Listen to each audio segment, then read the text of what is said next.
Some children grow up surrounded by warmth, laughter, and the certainty that they are loved. Ethan Carter grew up with something very different. From the outside, the Carter family looked perfect. They lived in a beautiful two-story house in an expensive neighborhood. Ethan's father owned a successful construction company, and his mother was well known in local social circles. His older brother, Ryan, was a star athlete. His older sister, Madison, consistently earned top grades and won academic awards. Then there was Ethan. No one ever openly explained why he seemed different in his parents' eyes. He received food, clothes, and a place to sleep, but affection was always missing. His father barely spoke to him unless it was to criticize him. His mother smiled brightly at everyone else but seemed irritated whenever Ethan entered the room. As a child, Ethan believed he simply wasn't trying hard enough. If he earned good grades, maybe they would be proud. If he cleaned his room perfectly, maybe they would smile. If he behaved better than any child ever had, maybe they would finally love him. But nothing worked. When Ryan scored a goal during a soccer game, the entire family celebrated with dinner at a restaurant. When Ethan won first place in a school writing competition, his father barely looked up from his newspaper. "That's nice," he muttered, "nothing more." The disappointment stung every time. One evening when Ethan was 10 years old, he proudly carried home a report card filled with A's. His teacher had written glowing comments about his intelligence and kindness. Excited, he rushed into the kitchen. "Mom, look what I got." His mother glanced at the paper for less than 2 seconds, put it on the counter. "Did you see the grades?" I said, "Put it on the counter." The excitement drained from him immediately. That night, while lying in bed, Ethan stared at the ceiling and wondered why earning perfect grades felt so empty. The older he became, the more obvious the difference grew. His siblings received birthday parties filled with friends and expensive gifts. Ethan's birthdays were often forgotten until the last minute. His parents never missed Ryan's games. They rarely attended Ethan's school events. Sometimes Ethan wondered if he had done something terrible when he was younger, something so awful that his parents could never forgive him. But he couldn't remember any such mistake. The answer came 2 years later. It was a rainy October evening. 12-year-old Ethan had gone downstairs for a glass of water after waking from a nightmare. As he approached the kitchen, he heard voices. His parents, at first, he wasn't paying attention. Then he heard his own name. Instinctively, he stopped. The kitchen light spilled into the hallway while the rest of the house remained dark. His father's voice sounded tired. "We should have made a different decision years ago." Ethan frowned. "What decision?" his mother asked. There was a long pause. Then his father spoke words that would haunt Ethan forever. "The mistake we kept." Ethan froze. His heartbeat became painfully loud. His mother sighed heavily. "I know. Sometimes I think about it too." A cold wave washed over him. His father continued, keeping him complicated everything. Ryan and Madison were enough. His mother replied quietly, "Exactly. The mistake we kept. The mistake we kept." The words repeated inside Ethan's head like an endless echo. He stood there trembling. They were talking about him. Not a stranger. Not a distant relative. Him. Their son. Tears filled his eyes. He wanted to run into the kitchen and demand an explanation. He wanted to scream. He wanted to ask why. Instead, he quietly backed away and returned to his room. Once inside, he locked the door and collapsed onto his bed. For hours he cried into his pillow, trying not to make a sound. Everything suddenly made sense. The forgotten birthdays, the cold looks, the constant criticism, the lack of affection. It wasn't his imagination. It wasn't because he wasn't good enough. His parents genuinely wished he wasn't there. That night, something inside Ethan changed. A piece of his childhood disappeared forever. As rain tapped against the bedroom window, he made a silent promise to himself. One day he would leave this house. One day he would build a life where nobody could make him feel unwanted again. And when that day came, the people who called him a mistake would finally understand how wrong they had been. After overhearing his parents call him the mistake we kept, Ethan Carter stopped chasing their love. At first, he tried pretending the conversation had never happened. He forced smiles at family dinners and continued doing his chores without complaint. But every time his mother looked past him or his father criticized him for the smallest mistake, those words returned. The mistake we kept. They followed him everywhere. Through middle school and high school, Ethan learned to survive by becoming invisible. He stopped sharing his achievements with his parents because he already knew their reaction. When he earned top grades, they barely noticed. When he won awards, they offered no congratulations. Eventually, he stopped expecting anything from them at all. Instead, he focused on one goal: escape. While his siblings enjoyed family support, Ethan worked part-time jobs after school. He stocked shelves at grocery stores, delivered newspapers, and washed dishes at a small restaurant on weekends. Every dollar he earned went into a secret savings account. His classmates thought he was ambitious. The truth was much sadder. He wasn't working toward success. He was working toward freedom. By the time he turned 18, Ethan had saved enough money to move into a tiny apartment near a community college. The morning he left home, no one tried to stop him. His father simply nodded. His mother barely looked up from her coffee.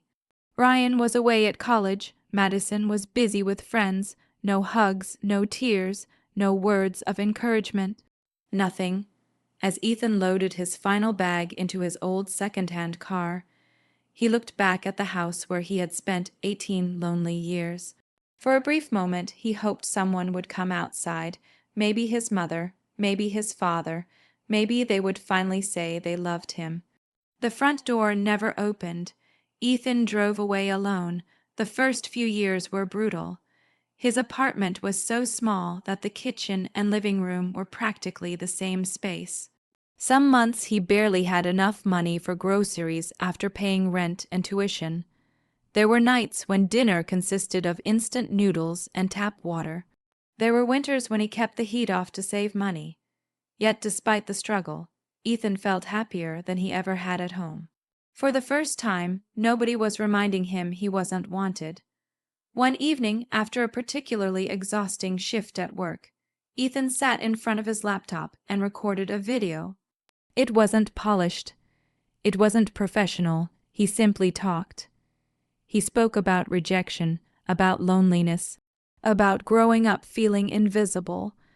Without naming his parents, he shared the pain of spending years trying to earn love that never came. When he uploaded the video, he expected almost nobody to watch it. Instead, thousands did. Comments poured in. People from around the world shared similar experiences. Many wrote that Ethan's honesty made them feel less alone. For the first time in his life, strangers understood him better than his own family ever had. Encouraged, Ethan continued creating videos. Week after week, he spoke openly about overcoming hardship, building confidence, and refusing to let painful childhood experiences define the future.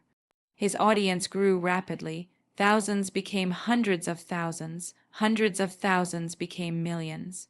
People connected with his authenticity because he never pretended life was easy. He spoke from scars, not theory. Years passed. Ethan graduated college with honors. He wrote a book about resilience that became a bestseller. His online channel exploded in popularity. Soon he was speaking at conferences, appearing on television programs, and inspiring people across the country. Ironically, the child who had once felt invisible was now being seen by millions. Yet despite all his success, one wound remained unhealed. The memory of that rainy October night, the memory of hearing his parents call him a mistake, Then, nearly 15 years after leaving home, an email arrived. A major streaming platform wanted to feature Ethan in a live interview special. Millions of viewers would be watching. The producers wanted to tell the complete story behind his success. During a planning meeting, one producer asked a simple question: "What was the most painful moment of your childhood?" The room fell silent. Ethan stared at the table. For years he had avoided sharing the full truth, not because he was ashamed, because speaking it aloud made it real. Finally, he took a deep breath. His voice barely rose above a whisper. "I once heard my parents call me the mistake we kept." The producers sat speechless. Nobody knew what to say. For the first time, Ethan realized that maybe the secret he had carried for decades was no longer his burden alone. And soon, the entire world would hear it too. The weeks leading up to the live interview were some of the most emotional Ethan Carter had experienced in years. Millions of people knew him as a motivational speaker, best-selling author, and successful entrepreneur. They saw confidence whenever he stepped onto a stage.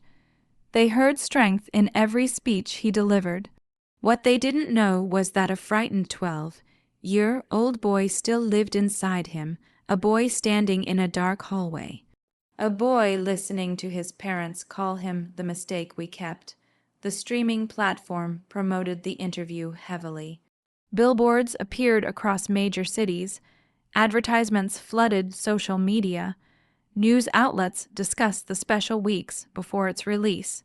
Everyone wanted to hear the complete story behind Ethan's remarkable success. As the broadcast date approached, Ethan barely slept. Part of him wanted to cancel everything. He had spent years healing from his childhood wounds. Reopening them in front of millions felt terrifying. Yet another part of him knew the truth deserved daylight. For too long, he had carried his parents' shame as if it belonged to him. It didn't. The shame was theirs. Finally, the night arrived. The massive studio audience filled every seat. Bright lights illuminated the stage. Cameras waited silently. Millions of viewers streamed the event from around the world. Backstage, Ethan stood alone, staring at his reflection. For a moment, he saw the frightened child he once was. Then he remembered all the people who had written to him over the years, people who felt unwanted, people who felt broken, people who believed they weren't enough.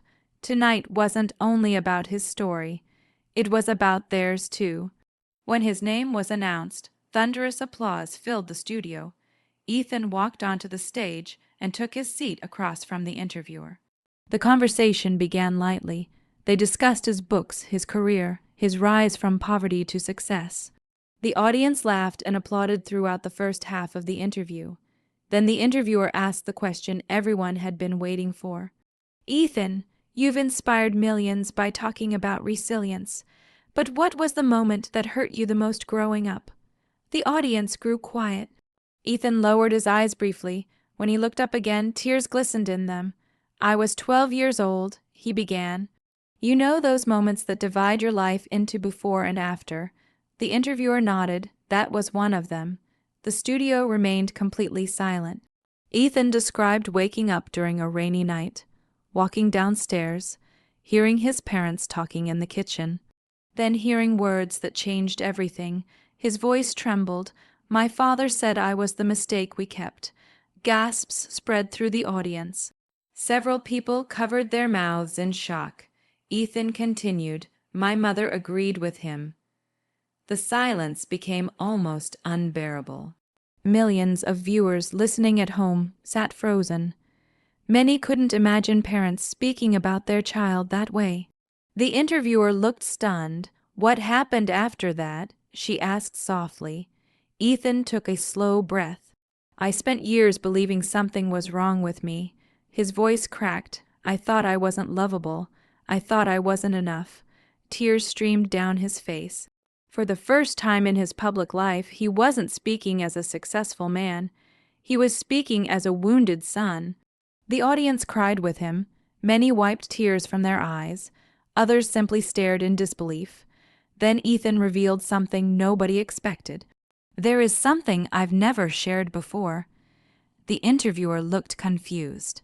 Years earlier, while cleaning old belongings from his childhood bedroom, Ethan had discovered a forgotten voice recorder. On it was a recording he had accidentally activated the same night he overheard the conversation. The audio wasn't perfect, but the voices were clear. The producers played the recording. The studio speakers filled with the voices of Ethan's parents. Then came the words, "The mistake we kept." The audience gasped collectively. Some people began openly crying. Others shook their heads in disbelief. The recording lasted less than a minute, yet its impact felt enormous. When it ended, the room remained silent. Nobody moved, nobody spoke. The world had just heard the truth. Not a rumor, not an exaggeration, not a misunderstood memory. The truth. Within minutes, clips from the interview exploded across social media. Millions shared them, millions commented, millions expressed heartbreak and outrage. By sunrise, the video had been viewed more than 10 million times. And for the first time in his life, Ethan wasn't carrying the burden alone. The secret his parents had hidden for decades now belonged to the entire world. And the consequences were only beginning. By the morning after the interview, Ethan Carter's story was everywhere. News channels replayed clips from the broadcast. Social media platforms overflowed with reactions. Millions of viewers shared the heartbreaking recording of his parents calling him the mistake we kept. People from every corner of the world expressed support for Ethan. Many admitted that his story mirrored their own childhood experiences. Others simply couldn't understand how any parent could speak about a child that way. Meanwhile, inside the Carter family home, panic had taken over. For decades, Ethan's parents had carefully maintained a reputation of respectability and success. Their neighbors admired them, their friends praised them, their business associates trusted them. Now that image was collapsing. Phone calls stopped, invitations disappeared. People who had once smiled warmly suddenly kept their distance. When reporters began requesting comments, Ethan's father attempted damage control. He claimed the recording was taken out of context. He insisted people didn't understand the full story, but the public wasn't convinced. The words were too clear. The pain in Ethan's voice was too genuine. Most importantly, years of evidence supported his story. Former teachers remembered how rarely his parents attended school events. Neighbors recalled seeing Ethan alone while his siblings received constant attention. Even distant relatives began speaking publicly about the favoritism they had witnessed throughout his childhood. The truth that had remained hidden for years was now impossible to ignore. Yet while his parents fought desperately to protect their reputation, Ethan focused on something entirely different. Healing. 1 week after the interview, he announced the creation of a nonprofit foundation dedicated to helping neglected and emotionally abused children. The organization would provide counseling, educational support, emergency assistance, and mentorship programs for young people who felt forgotten or unwanted. During the launch event, Ethan stood before cameras and supporters. His message surprised many people. He wasn't angry. He wasn't seeking revenge through humiliation. He wasn't trying to destroy anyone. Instead, he said something that quickly spread across the internet. "My pain gave me a choice. I could pass it forward, or I could transform it into something useful." The audience erupted into applause. Donations flooded in immediately. Thousands contributed within hours. Then tens of thousands, then millions. People who had been touched by Ethan's story wanted to help other children avoid the loneliness he had experienced. Within months, the foundation opened its first counseling center. Then another. Then another. hundreds of children received support. Soon that number grew into thousands. Every success story felt like a small victory against the darkness Ethan had endured. For the first time, his suffering had a purpose. As the foundation flourished, his parents' world continued shrinking. The attention surrounding the interview never completely disappeared. Every attempt they made to repair their image seemed to fail. Eventually, they stopped giving interviews altogether. Then, nearly a year after the broadcast, Ethan received an unexpected letter. It was from his parents. The envelope sat unopened on his desk for hours. Part of him already knew what it contained. When he finally read it, his suspicions proved correct. The letter was an apology. For the first time in his life, his parents admitted they had failed him. They acknowledged their cruelty, they expressed regret. Most importantly, they asked for forgiveness. Years earlier, Ethan would have treasured such words.